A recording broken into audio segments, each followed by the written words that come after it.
Are you a property manager struggling to manage your workload? Today I'm going to reveal to you some secrets to hiring the perfect virtual assistant for your business that will enable you to be more productive, give you back more time, and enable you to grow your business and concentrate on the areas of the business that you love. Stay tuned. Firstly, you need to ascertain what kind of tasks do you need to delegate to your virtual assistant. As a property manager, you may be advertising all of your properties, so you can get a virtual assistant to help you put all of your properties on the Spare Room, Rightmove, Zoopla, wherever you advertise. You could get a virtual assistant to help you to book in viewings, to manage your viewings diary. You could get a virtual assistant to call back all of your people who have viewed a property, and if they liked it and they follow your criteria, then you can take them on. You can send them on to referencing. If you do your own referencing, a virtual assistant can help you do your referencing also. There's so many aspects that a virtual assistant can help you with. It's basically having an administrator in your office working for you, doing everything that you need to enable you to grow your business further. Now you know what you need a virtual assistant to do. You have to find the appropriate virtual assistant. So you have virtual assistants who are just single by themselves, freelancers. Then you have virtual assistants who also have assistants in their business. And then you have virtual assistant teams and agencies. And then you have, in the agencies, you usually have, lots of virtual assistants working in one organization. So if one virtual assistant is on holiday, then they can obviously give you another virtual assistant. And then you have like large, massive organizations that are thousands of virtual assistants. So I guess it depends on what kind of virtual assistant you're looking for. The places you can find them is Upwork. You can find them on My Bark. You can find them on TaskRabbit. You can find them on People Per Hour.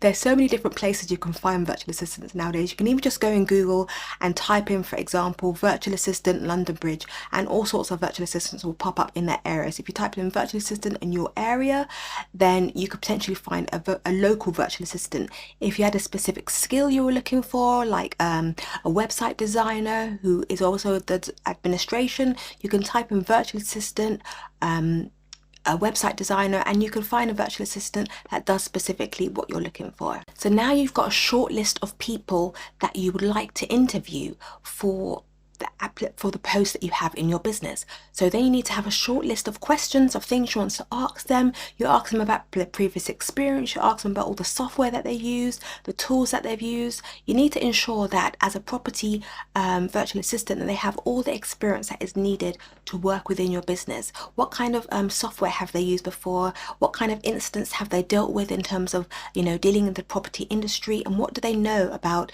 the specific laws and regulations that are required, the basics of regulations that are required to work within your business. Once you've got that down, then it's moving on to the next stage. In your line of questioning, it's very important to make sure that the person you're hiring fits into your business values, your ethos, your culture. Obviously, everybody's different. You get virtual assistants all around the world, but they need to understand what is the fundamental foundations of your business, and can they fit into your business? What is their style of communication? Does that fit into your style of communication?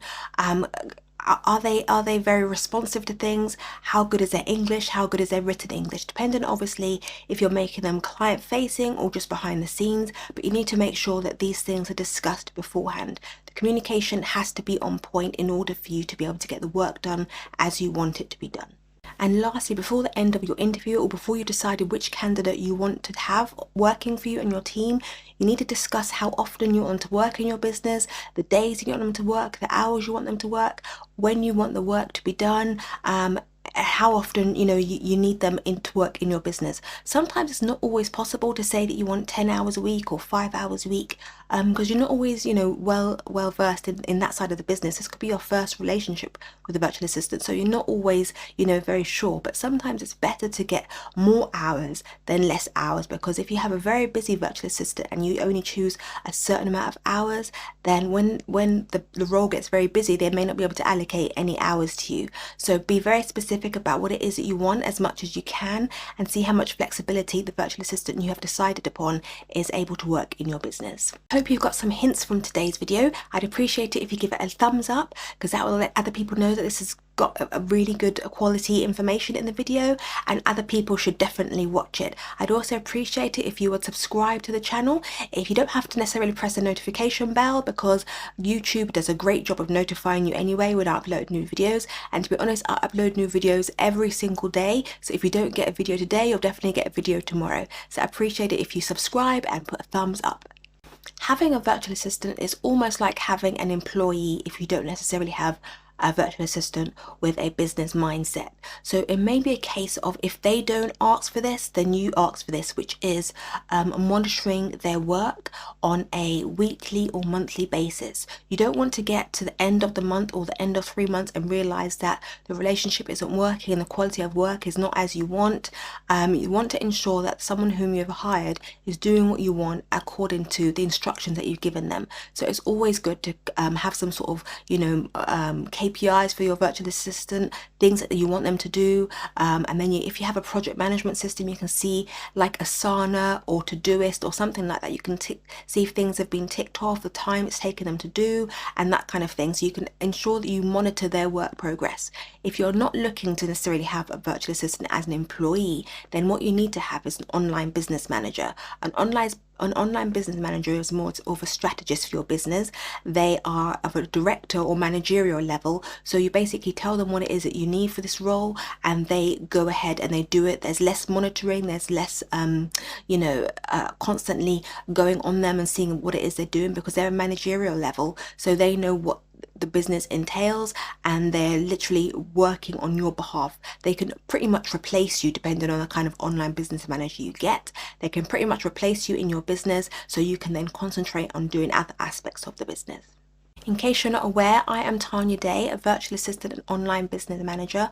I work with many property professionals in the property industry, those being property managers, real estate agents, mortgage brokers, and other professions. I work in their business so they can concentrate on money generating tasks. I do administration, I do property management, I do customer service, whatever the role is needed for the client in order for them to concentrate on money generating tasks. Those are the kind of tasks that I do, that I specialize in. If there's something you'd be interested in, please send me an email, tanya@clearviewadministration.co.uk. Please watch some more videos, because I have so much more hints and tips to share with you to enable your business to grow.